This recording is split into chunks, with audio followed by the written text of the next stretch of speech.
que nous pouvons encore acclamer notre Dieu? Gloire à toi, Jésus. Merci, Seigneur Jésus-Christ. Seigneur Dieu, nous te remercions. Merci pour ton amour éternel des armées. Merci de bénir ton peuple ce matin. Seigneur, nous sommes dans la joie et nous voulons que tu accomplisses ta promesse qui a dit que dans les derniers temps, personne n'enseignera son frère, car ils seront tous enseignés par Dieu. Enseigne-nous ce matin. Au nom de Jésus-Christ, nous t'avons ainsi prié. Amen. Est-ce que nous pouvons encore acclamer pour notre Dieu?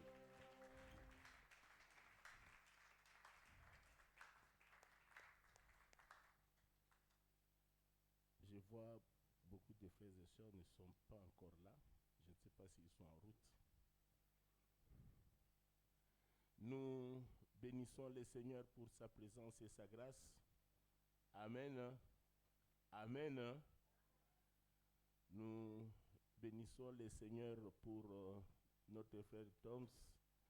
Vous voyez la rencontre des grâces. La rencontre des grâces. Il y a un effet dans la rencontre des grâces. Le frère a la grâce, il a trouvé aussi des frères qui ont la grâce, et ça ne peut que produire la joie. Je me pose la question, je suis en train de me demander au prophète, comment empêcher ces frères de ne pas partir?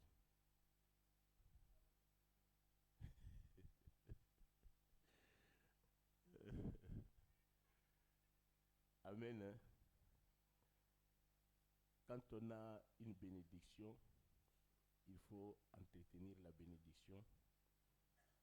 Et si c'est possible de garder la bénédiction, il faut garder la bénédiction. Amen. Si ça ne dépendait que de nous, si ça ne dépendait que de nous, on allait garder la bénédiction et empêcher les frères de rentrer. Amen. Que Dieu soit béni. Nous allons continuer notre enseignement sur l'Église. Je ne sais pas si vous avez remarqué quelque chose. Quand notre frère Néhémie, quand il a dit que ce n'est pas la parole, tu peux te mettre debout si tu veux.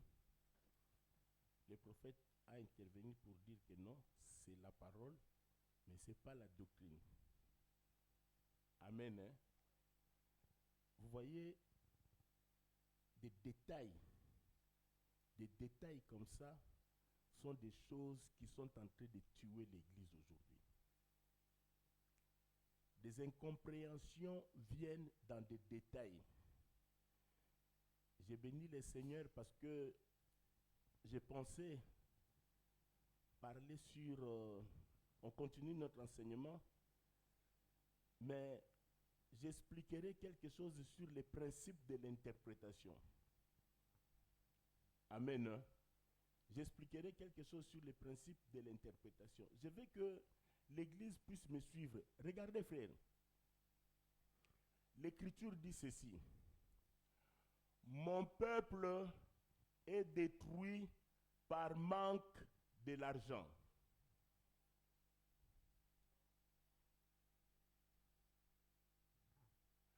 Mon peuple est détruit par manque de travail. Bon. Mon peuple est détruit par manque de maison.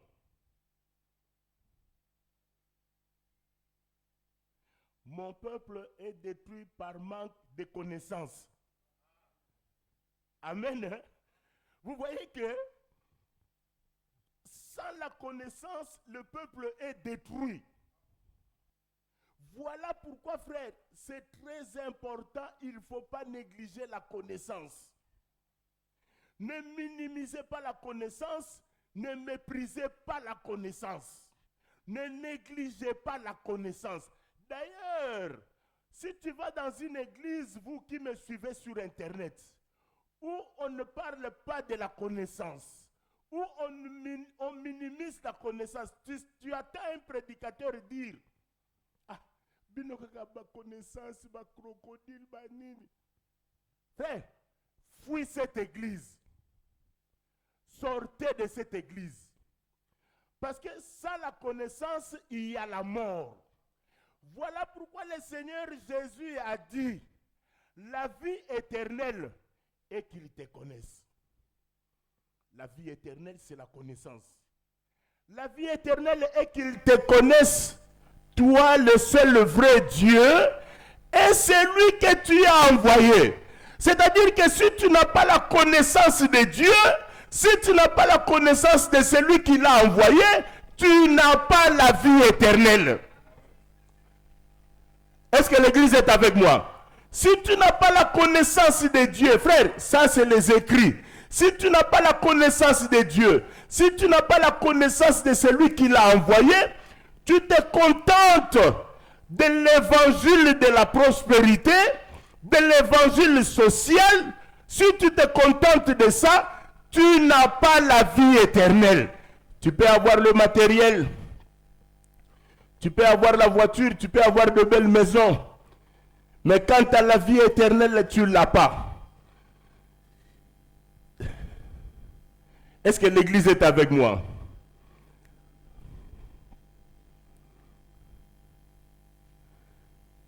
J'aimerais que vous ayez cet amour de la parole, cet amour de la connaissance.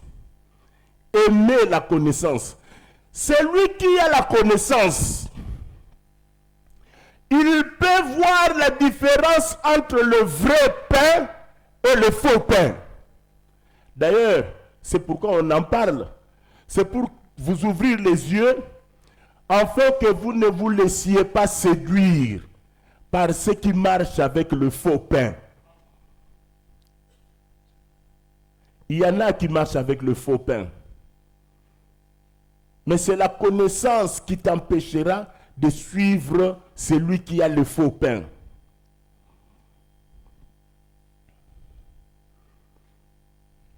Voilà pourquoi il faut aimer la connaissance, chercher la connaissance. Si tu vas dans une église où la connaissance est négligée, sortez de cette église. Est-ce que l'église est avec moi? Si tu ne dis pas Amen, Élie est d'accord avec moi. Même Dieu lui-même, il dit Amen. Amen. Hein? Même Dieu lui-même, il dit Amen. Parce que son enseignement qu'il nous donne, c'est aussi pour nous ouvrir les yeux, afin que nous puissions voir le faux et le vrai.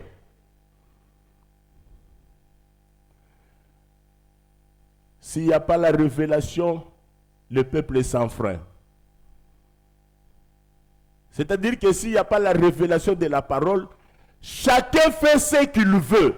Vous avez des églises qui débordent, qui piétinent même la doctrine, tout simplement parce qu'ils n'ont pas la révélation de la parole. Parce que la révélation apporte la connaissance. Oh, l'église.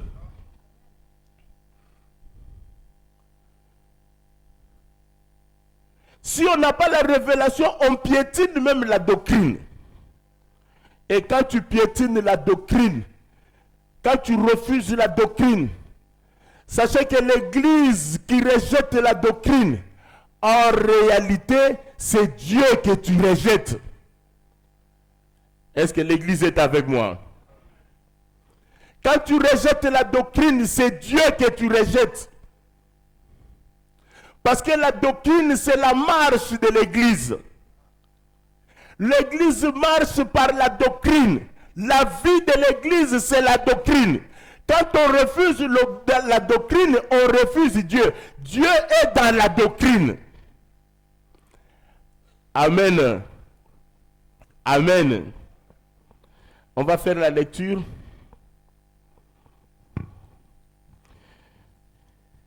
On va faire la lecture de nos églises, de nos écritures de base.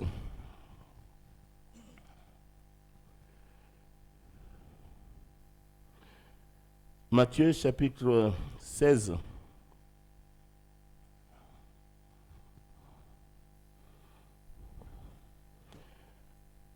À 16. Matthieu chapitre 13, nous lisons du 13 au 16e verset au nom de Jésus. Amen.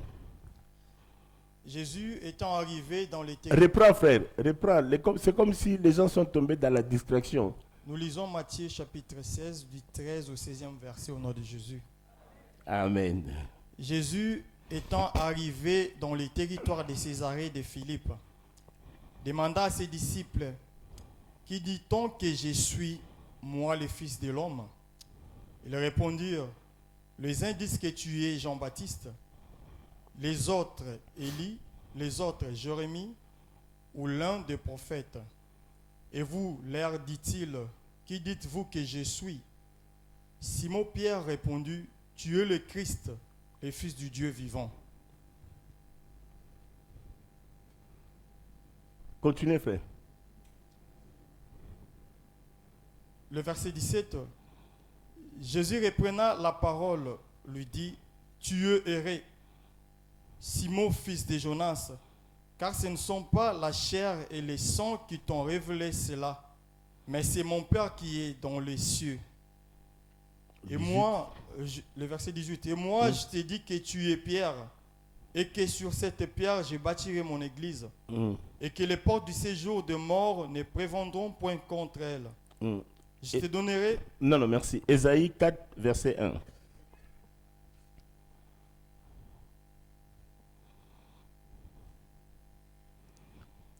Ésaïe chapitre 4, verset 1.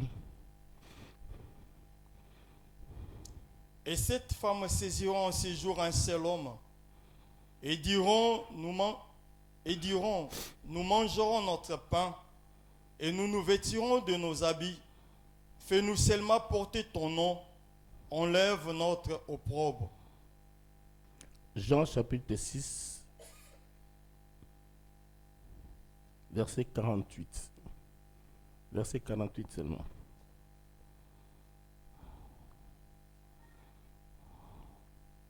Jean chapitre 6, nous lisons le verset 48. Je suis le pain de vie. Amen l'église. Amen. Nous avions expliqué la semaine passée, que quand il parlait de la manne et que Jésus leur a répondu, dans la réponse de Jésus, il voulait leur parler de deux alliances. Jésus leur a parlé de deux alliances, l'alliance avec Moïse, l'ancienne alliance et la nouvelle alliance. Est-ce que l'église est avec moi? Amen l'église. Maintenant, regardez, nous continuons pour dire ceci. Nous sommes en train de parler de pain, et quand nous parlons de pain, il n'y a pas que Moïse qui a parlé de pain. Aujourd'hui, nous allons étudier la vie de Joseph. Vous allez comprendre que Moïse, Joseph, ils parlaient tous de la même chose. Amen. Hein? Ils parlaient tous de la même chose, mais dans des langages différents. Je veux que l'église puisse très bien me suivre.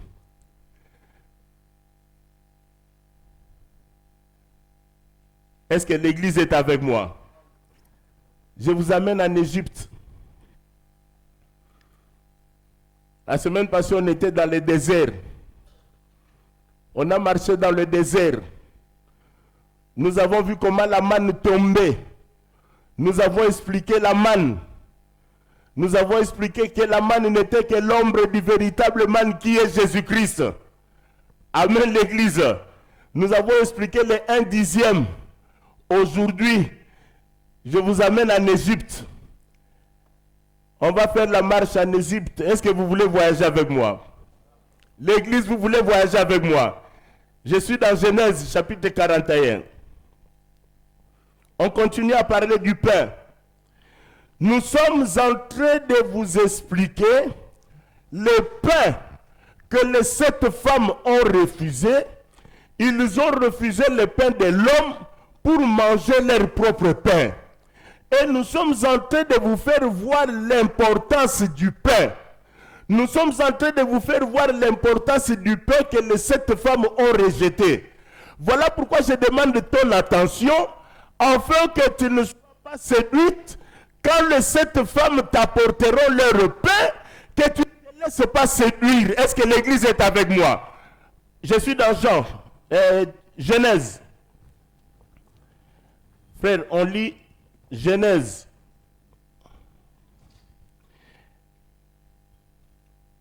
Genèse, chapitre 41.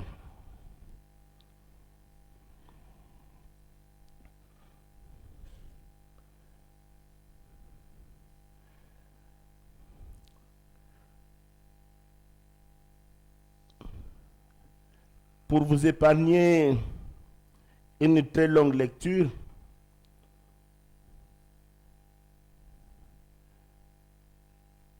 on va lire les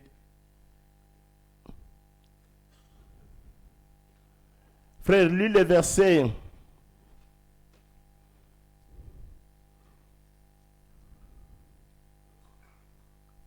Verset 15 à 17. Genèse 41, verset 15 à 17. Pharaon dit à Joseph, j'ai eu un songe, personne ne peut l'expliquer, et j'ai appris que tu expliques un songe. Après l'avoir entendu, Joseph répondit à Pharaon en disant, ce n'est pas moi, c'est Dieu qui donnera une réponse favorable à Pharaon. Pharaon dit alors à Joseph, dans mon songe, voici je me tenais sur le bord du fleuve. Je continue? Non, oui, continue frère. Le verset 18. Et voici cette vache grasse de chair et belle d'apparence montèrent hors du fleuve et se mirent à paître dans la prairie. Cette autre vache montèrent derrière elle, maigre, fort laide d'apparence et décharnée. Je n'en ai point vu d'aussi laide dans tout le pays d'Égypte. Les vaches décharnées et laides mangèrent les 7 premières vaches qui étaient grasses. Continuez, frère, continuez. Elles les engloutirent dans leur ventre, sans qu'on s'aperçût qu'elles y furent entrées. Et leur apparence était laide comme auparavant. Et je ne m'éveillai. Et je vis encore un songe, 7 épis pleins et beaux qui montèrent sur une même tige. Et 7 épis vides, maigres, brûlés par le vent d'Orient, poussèrent après eux. Les épis maigres engloutirent les 7 beaux épis. Je l'ai dit au magicien, mais personne ne m'a donné l'explication. Verset 25, c'est là où je veux insister, j'attire ton attention. Joseph dit à Pharaon, c'est qu'en songeant Pharaon, c'est qu'a songé Pharaon est une seule chose. Dieu a fait connaître à Pharaon ce qu'il va faire. Verset 26. Les 7 vaches belles sont 7 années, et les 7 épis beaux sont 7 années. C'est un seul songe. Merci beaucoup, frère. Amen, l'église. Amen. Est-ce que l'église est avec moi? Regardez, frère.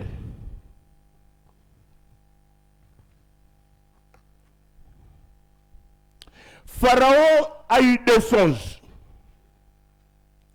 Dans le premier songe, c'était des vaches.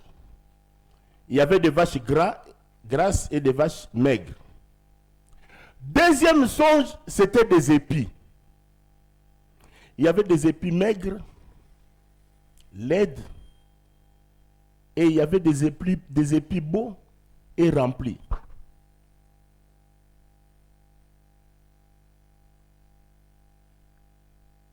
Pharaon était troublé. Il cherchait quelqu'un pour lui expliquer les songes. Parce qu'il y avait un mystère qui était caché dans les songes. C'est là où nous disons à l'église, si tu restes sur les songes sans explication, il n'y a pas la vie. Amen l'église. La vie est dans l'explication des songes. Nous avons expliqué que tous les écrits des prophètes, tout le parler des prophètes, c'était des songes. C'est Jésus qui amène l'explication. Par sa mort et sa résurrection, aujourd'hui nous avons les explications des songes. C'est dans l'explication qu'il y a la vie. Est-ce que l'église est avec moi? Les apôtres posent la question à Jésus, pourquoi leur parles-tu en parabole?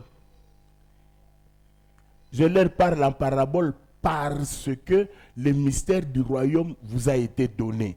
C'est-à-dire, ceux qui ont la révélation, le mystère du royaume leur est donné. Est-ce que l'église est avec moi?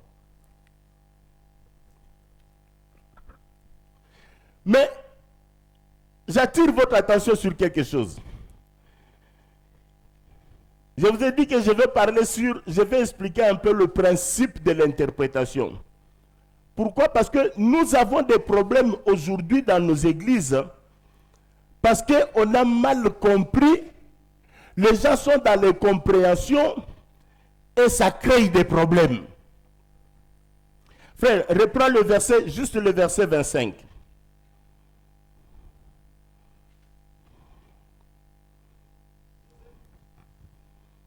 Joseph dit à Pharaon, ce qu'a songé Pharaon est une seule chose. C'est-à-dire que le deux songes que Pharaon a vus, ces deux songes ne parlent que d'une seule chose. Amen. Hein?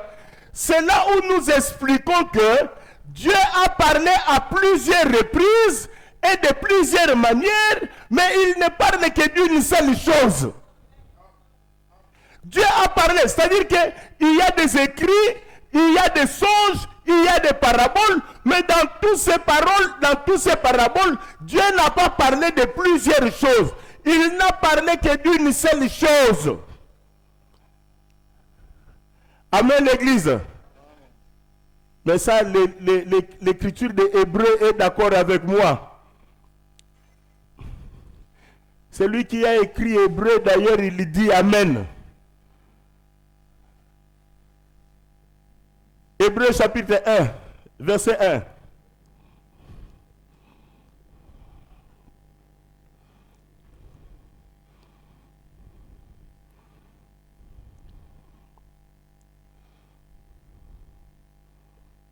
Allons-y, frère. Hébreux chapitre 1, le verset 1.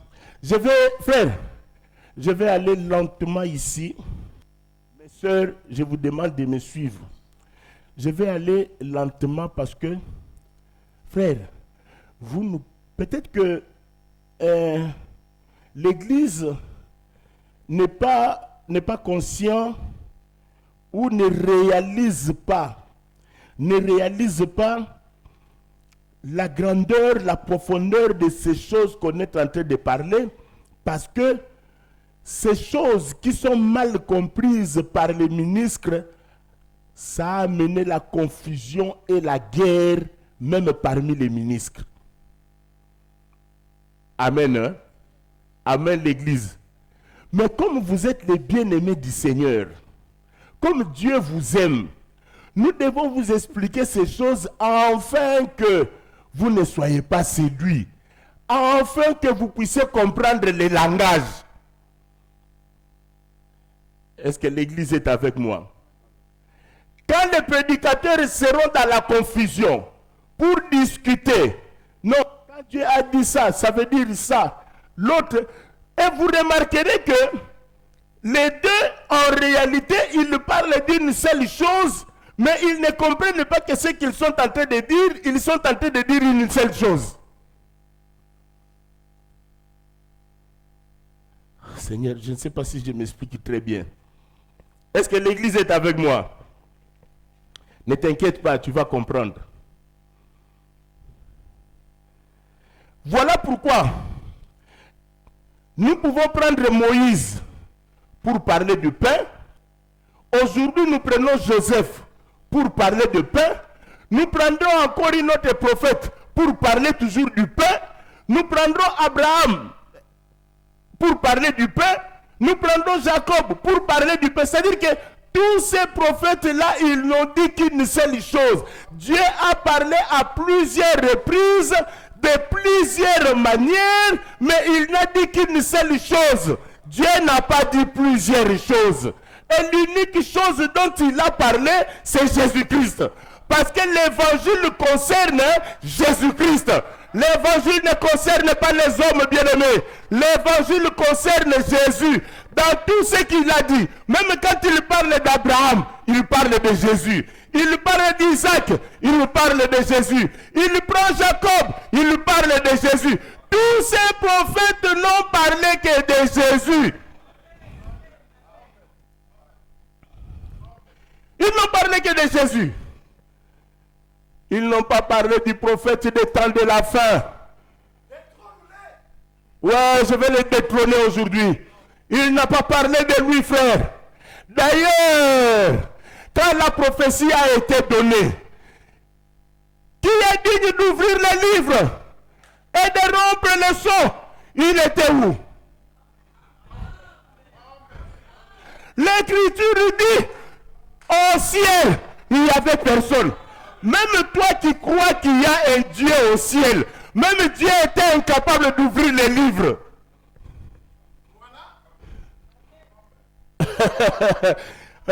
Même Dieu, si tu crois qu'il y a un autre Dieu au ciel, même Dieu était incapable d'ouvrir les livres. Oh, mais c'est pas moi. Frère, tu veux t'opposer? Oppose-toi à Jean. Va le chercher. Va chercher Jean et lui poser la question. Jean, comment tu nous as mis dans la confusion? Je ne répète que les Écritures.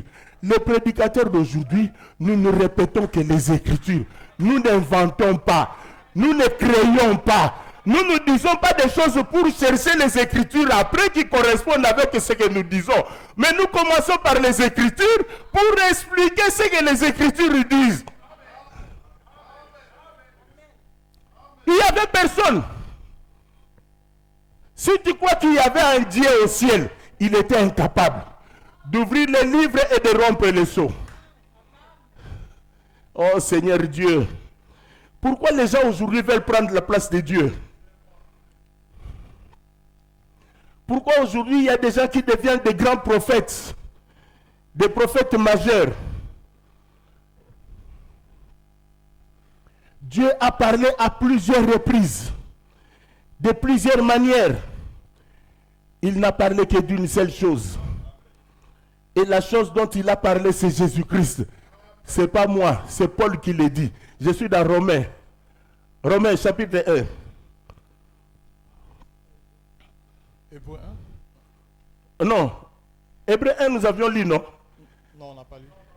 Ah, allons-y, Hébreu. Allons-y. Après avoir autrefois, à plusieurs reprises et de plusieurs manières, parlé à nos pères par les prophètes, Dieu, dans ces derniers temps, nous a parlé par les fils, qu'il a établi héritier de toutes choses. Dieu, dans ces derniers temps, après avoir parlé à plusieurs reprises, frère, écoutez, c'est là où je dis que la parole, il faut que Dieu te révèle.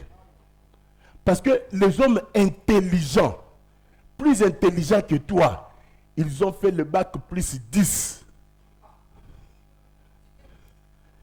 Ça n'existe pas. Bac plus 10. Bon, ça va. Quelqu'un peut inventer. C'est-à-dire que quelqu'un peut aller jusqu'au bac, je ne sais pas si ça se limite à combien. Bac 5.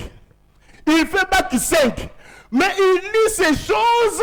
C'est là où le prophète dit que quand on lui donne les livres, il dit non, je ne sais pas lire parce qu'il y a des cachets. C'est cacheté. C'est-à-dire que la parole de Dieu, il faut la révélation. Si Dieu ne te révèle rien faire, tu vas commencer à tourner en rond. Tu tourneras en rond et tu n'entreras pas au ciel. Est-ce que l'église est avec moi? Attention frère. Attention. J'ai dit que Dieu a parlé de plusieurs manières, à plusieurs reprises, mais il n'a dit qu'une seule chose. Ça, c'est la base de l'évangile. Est-ce que l'église est avec moi? Attention, parce que je tourne mon épée maintenant. Mon épée est à double tranchant. Mon épée est à double tranchant. Hein, frère Victor? Frère Victor, mon épée, il est à double tranchant. Je tourne mon épée. Je dis ceci. Frère, l'interprétation que tu peux donner à une écriture, ce n'est pas l'absolu.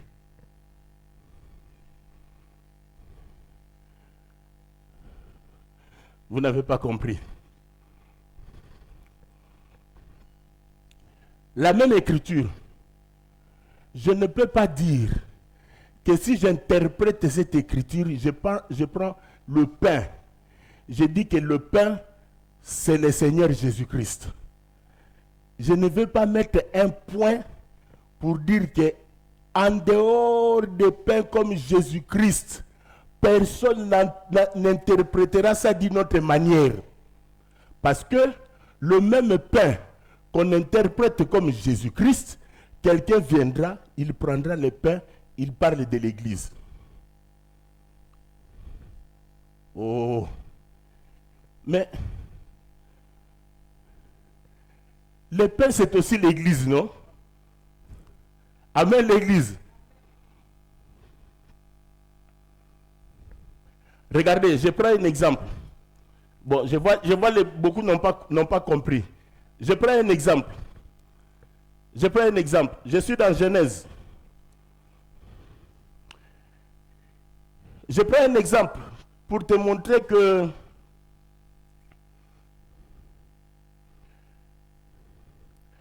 frère, tu prends Genèse.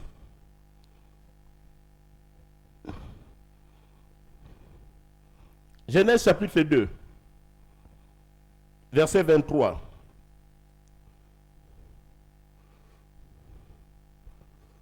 Et l'homme dit, voici cette... Écoutez ce que l'homme, le jour où il a vu Ève, sa femme, écoutez ce que l'homme a dit. Et l'homme dit, voici cette fois celle qui est os de mes os et chair de ma chair. Amen. Hein? C'est-à-dire que dans l'enseignement, je peux évoluer pour te montrer que la femme, c'est l'os des os,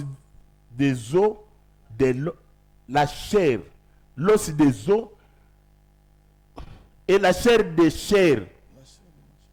C'est l'os de mes os et chair de ma chair. Et il explique. Est-ce que l'église est avec moi? Adam explique. Et l'église, est-ce que l'église est avec moi? Adam explique pourquoi elle est os de mes os, chair de ma chair. Il explique. Continue le verset, frère. Reprends le verset, reprends. Et l'homme dit, voici cette fois celle qui est os de mes os et chair de ma chair. On l'appellera femme. On l'appellera femme. C'est-à-dire que ma femme, c'est os de mes os, c'est chair de ma chair. Parce qu'elle a été prise. Parce qu'elle a été prise de l'homme. Elle est sortie de l'homme. Elle est sortie de ma chair. Elle est sortie de mes os. Voilà pourquoi on l'appellera femme. Est-ce que l'église est avec moi? Maintenant, quand j'interprète ça, je ne veux pas dire que c'est l'absolu. Frère, tu ne peux pas interpréter os de mes os autrement que ta femme. Tu ne peux pas amener une autre interprétation que l'os des os, c'est ta femme. Je ne peux pas mettre l'absolu. Le problème, c'est quoi?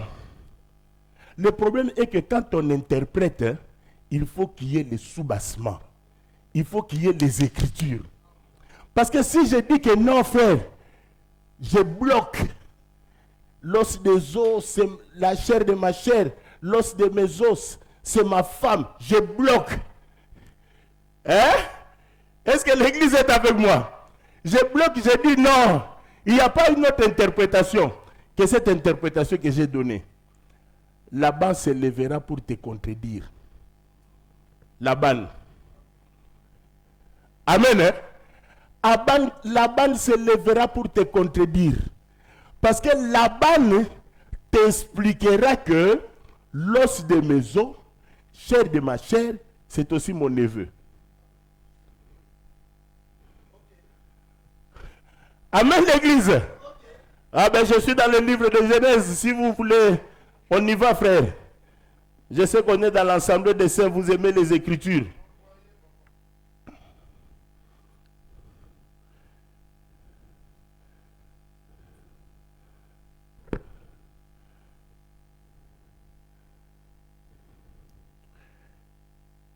Je suis dans Genèse 29.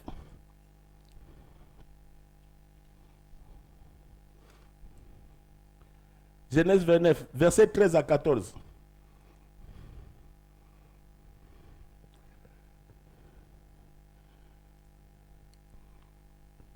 Dès que Laban eut entendu parler de Jacob, Quand il a entendu parler de Jacob, Laban, fils de sa sœur, fils de sa sœur, est-ce que l'église est avec moi? il courut au-devant de lui. Il courut devant lui, Il l'embrassa et le baisa. il l'embrassa et le baisa et il dit, Et il le fit venir dans sa maison. Jacob raconta à Laban toutes ces choses. Et Laban lui dit, certainement tu es mon os. Ah! Certainement Et tu ma es chair. mon os et ma chair. Amen. Hein? Je parle du neveu. C'était son neveu. Amen. Hein? Amen. On peut avancer plus loin pour dire que mon neveu, c'est aussi mon frère. C'est là où je dis, frère, je laisse la porte ouverte. Parce que si je bloque, je dis que non, frère, il n'y a que ton neveu qui est os de tes os, chair de ta chair. David aussi, de son côté, il se lèvera, il te dira, tu mens.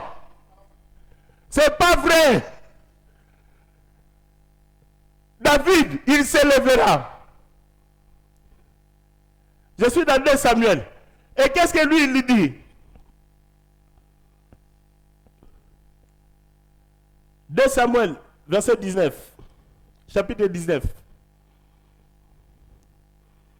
Verset 12 à 13. Vous êtes mes frères. Vous Non. êtes... Le verset 12. Verset combien tu as commencé? 12. 12. Écoutez. Vous êtes mes frères. Vous êtes mes frères. Vous êtes mes os Vous êtes mes os et ma chair. et ma chair. C'est-à-dire, tel qu'il est là, il est mon os. J'ai pris simplement l'exemple. Hein? Parce que lui, il représente l'église. Les frères ont bien compris. Que Dieu te bénisse. Amen. Hein? Quand je prends son exemple, quand je prends l'exemple chez lui, derrière lui, il y a un peuple. Amen. Hein? Ne dites pas, oh, pasteur Aboua Kisingaï. Non. Quand je prends lui comme exemple, derrière lui, il y a un peuple. Amen. Hein? Toi aussi, tu es là, derrière lui. Est-ce que l'église est avec moi? Hein, frère Félix? Je dis ceci. Je dis que David explique. Il dit que tu es os de mes os, chair de ma chair. Voilà pourquoi, frère, si tu as compris l'évangile, tu ne paieras pas du mal à ton frère. Moi, je ne comprends pas, frère, l'évangile d'aujourd'hui. Je me plais à critiquer Michel. Je me plais à détruire Michel. Mais quand je passe du haut de la chair, non, c'est mon frère, os de mes os, chair de ma chair. On ne verra pas le ciel. On est des hypocrites. Nous sommes des faux frères. Est-ce que l'église est avec moi? Parce qu'il y a des vrais et des faux. N'oubliez pas, frère, que le faux et le vrai existent. Quand je parle de faux frères, mes sœurs, ne regardez pas seulement du côté droit, là où vous êtes, côté gauche. Parce que quand je parle de frères, les sœurs, vous êtes dans les frères. Amen. Hein? C'est-à-dire que celui qui est avec moi, celui qui écoute cet même évangile, voilà pourquoi, ce jour-là, quand on est venu voir Jésus et lui dire qu'il y a ta mère, il y a tes frères qui sont dehors, Jésus leur a posé la question, qui est mon frère? Qui est ma mère? Il a montré les apôtres et les disciples. Voici mes frères, voici mes sœurs. C'est là où je te dis ce matin, ne confondez pas ton frère avec qui tu es né dans la chair, peut-être qu'il n'ira pas au ciel. Ta relation avec lui se limitera ici, sur cette terre. Mais ton frère qui écoute l'évangile avec toi, il ira avec toi au ciel. Voilà pourquoi, quand il y a un problème, je te dis ce matin, frère, écoutez-moi, je parle de la discrimination. Faites la discrimination. Faites la discrimination. Il y a mon frère dans la foi qui vient, qui a besoin de 50 €. Il y a mon frère dans la chair qui vient, qui a besoin de 50 €. Je prends mes 50 € que je donne à mon frère avec qui nous écoutons l'évangile. Les frères dans la chair, désolé, excusez-moi. Faites la discrimination. Si tu es un enfant de Dieu, tu écouteras cet évangile et tu appliqueras cet évangile. Tu n'auras même pas de problème avec ton frère. Quand tu vois ton frère, c'est l'autre toi-même. Hein, frère? C'est là où je ne comprends pas, frère. Comment est-ce que ton frère peut être dans des problèmes? Pour toi, ça devient un sujet de joie et de moquerie. Tu as entendu? Il est tombé. Il est tombé. Il croyait que... Qu'est-ce qu'il lui croyait? J'ai fini avec lui. J'ai dit, tu as entendu? Ah, mais il est tombé, les frères. Je l'ai dit avec sourire. Est-ce que l'église est avec moi? Le jour où David a entendu la mort de Saoul, bien qu'il cherchait à le tuer, est-ce que l'église est avec moi? Comme c'était un Israélite. C'était un Israélite. Est-ce que l'église est avec moi? Il est son frère, chair de sa chair, parce qu'il est juif comme lui. Il est israélite comme lui. Quand il a entendu la nouvelle de sa mort, malgré qu'il cherchait à lui faire du mal, regardez les sentiments des enfants de Dieu. Il a pleuré. Un héros est mort. Un héros est mort. Même quand on lui a dit le mal que Saoul voulait lui faire. Mais lui, c'est là où j'ai dit, frère, faites attention. Faites attention parce que nous sommes tous chairs de la chair des uns et des autres, mais on n'a pas le même niveau spirituel. Amen, l'église. On n'a pas le même niveau spirituel. Parce que Saoul était son frère, chair de sa chair, mais il n'avait pas le niveau spirituel de David. Il était un enfant de Dieu, mais dans la faiblesse. Voilà pourquoi la faiblesse de ton frère ne peut pas être un sujet de joie pour toi.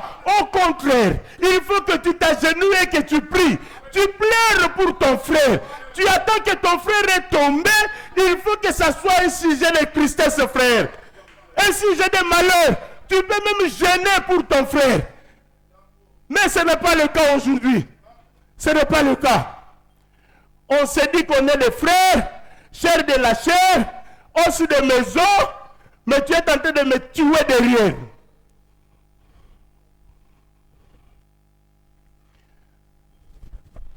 Vous qui êtes spirituels, l'Écriture dit prenez garde de ne pas tomber.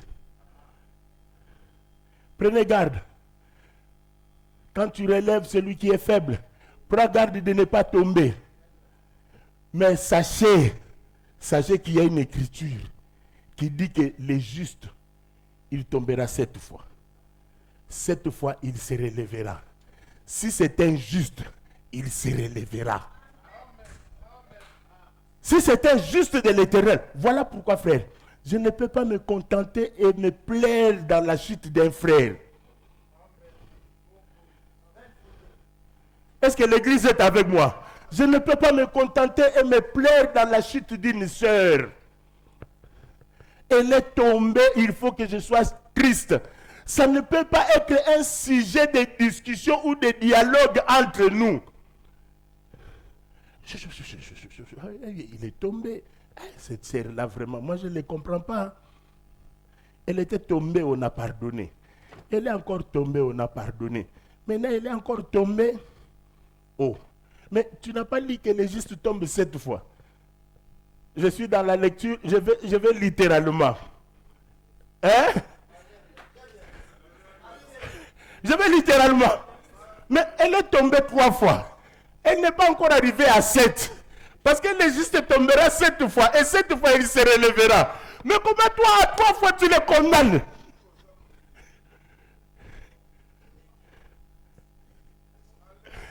Est-ce que l'église est avec moi? Tu ne peux pas dépasser 8. Pourquoi?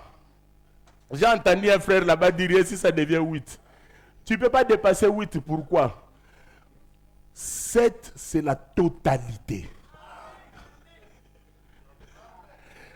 Dans un autre langage, pardonne ton frère à l'infini.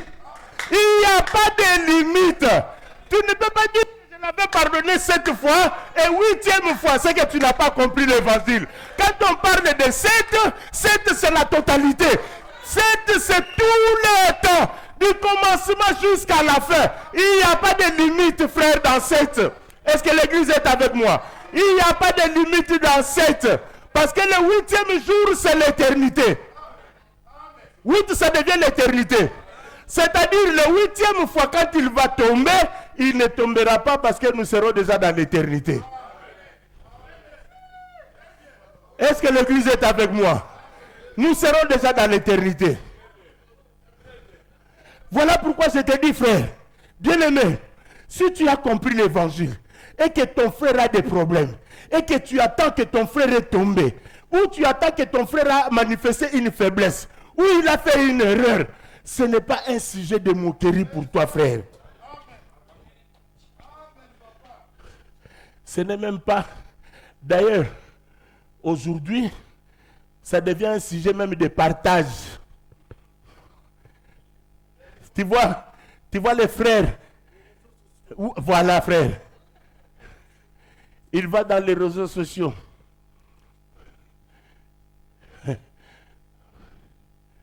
Regardez, frère. Ça fait très mal.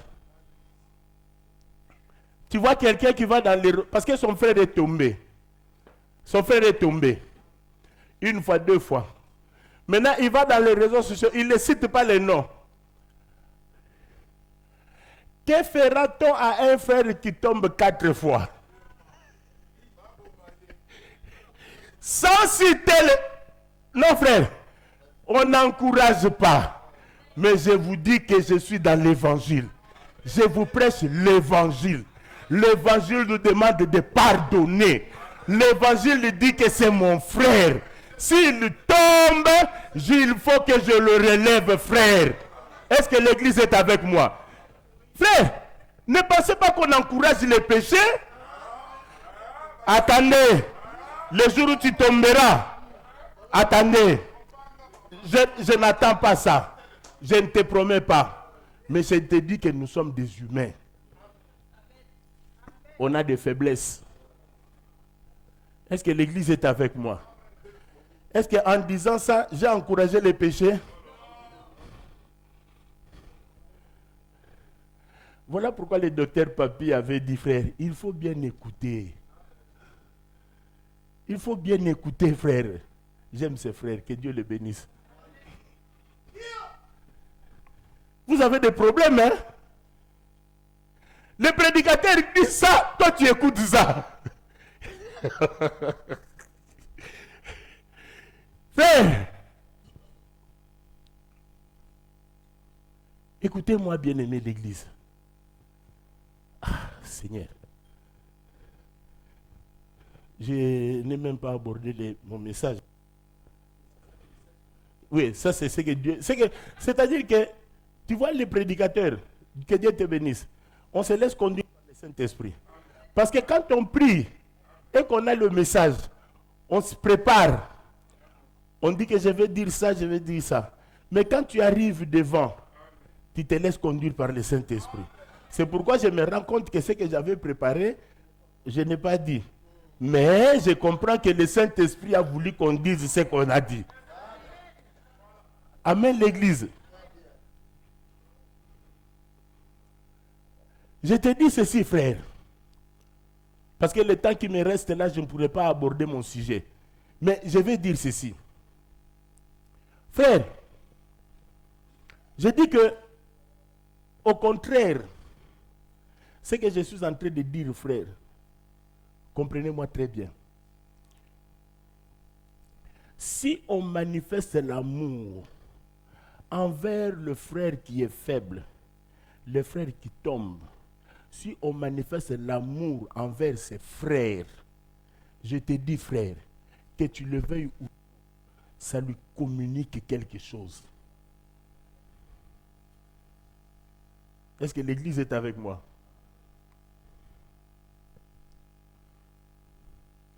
L'amour supporte tout. L'amour croit tout. L'amour est patient. La patience est dans l'amour. Frère, il y a des frères qui sont parmi nous. Frère, tu peux dire amen si je dis la vérité, frère Michel. Des frères qui sont parmi nous. Si on n'avait pas la patience, on allait les chasser déjà de l'église. Tu es d'accord avec moi, non?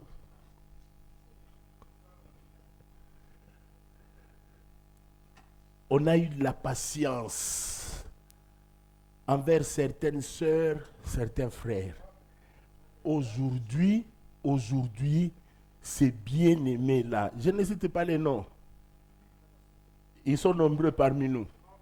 Aujourd'hui, ce sont des bénédictions pour l'Église. Hein, frère Mathieu? Ce sont des bénédictions pour l'Église aujourd'hui. Voilà pourquoi un pasteur, c'est celui qui a un grand cœur. Je termine pour dire ceci, frère. Quand Dieu te donne le ministère, il te donne des capacités. Amen. Hein? Dieu te donne la charge. Il te donne aussi des capacités. C'est là où on dit des fois avec les frères que si ce travail n'était pas le travail de Dieu, on allait avoir des AVC.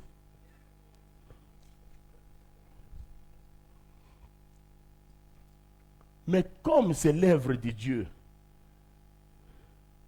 Dieu nous a donné des capacités pour porter tout ça. Frères, écoutez-moi très bien. Toi, il ne faut pas critiquer notre patience. Ne critiquez pas notre patience. Tu n'as pas la même vision que nous. On ne voit pas les choses de la même manière. Là où toi tu vois qu'il faut faire sortir l'épée pour couper l'oreille, moi je vois que non, il faut ramasser cette oreille et remettre à sa place. Est-ce que vous avez compris mon langage? Vous n'avez pas compris. Pierre, comme il n'avait pas le cœur de Jésus, et qu'ils sont venus pour chercher Jésus et le tuer, Pierre a pris l'épée. Parce qu'il avait mal interprété l'épée que Jésus leur avait dit de prendre. Il est parti prendre l'épée. Quand ils sont venus, frère, il a fait sortir son épée. Pouf! L'oreille. C'est là où je dis que l'interprétation n'est pas absolue, c'est-à-dire, je suis dans l'exhortation, mais dans l'enseignement, une autre personne viendra pour te dire que cet homme à qui on a coupé l'oreille, c'était l'image d'Israël. Amen. Hein? Mais je suis dans l'exhortation pour te dire que toi, comme Pierre, tu n'es pas patient. Jésus est patient parce qu'il avait la chatte. Est-ce que l'église est avec moi? L'Écriture dit, supportons-nous les uns les autres.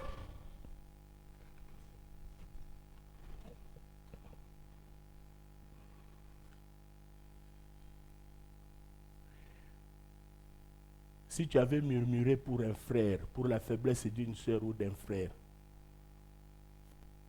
demande à Dieu qu'il te fasse grâce. Que Dieu te donne ce cœur, car l'amour est patient, l'amour supporte tout. Que Dieu te fasse grâce. Est-ce qu'on peut se lever pour la prière?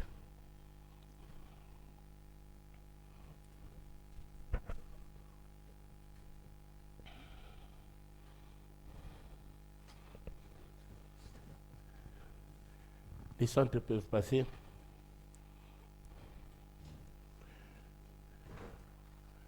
Frère, je veux que tu pries de tout ton cœur. Prie de tout ton cœur.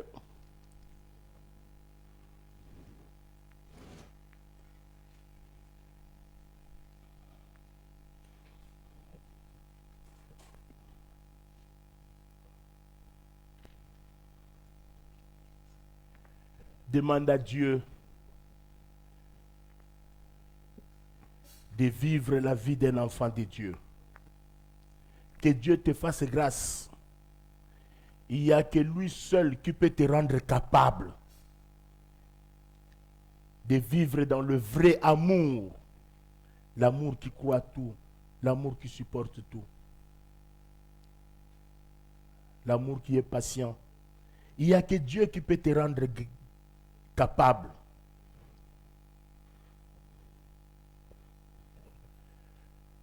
Pendant que les bien-aimés chantent, je veux que tu élèves la voix et que tu pries Dieu. Tu demandes des capacités à Dieu, qu'il te rende capable.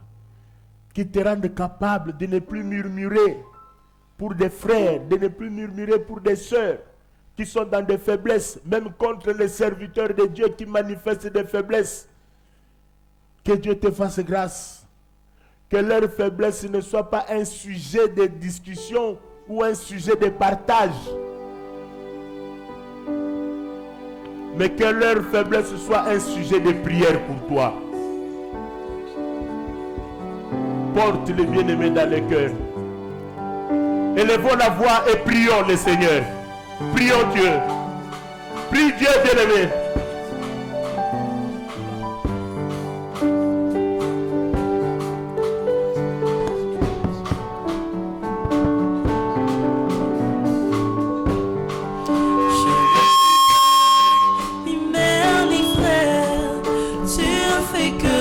Abandonne ma famille.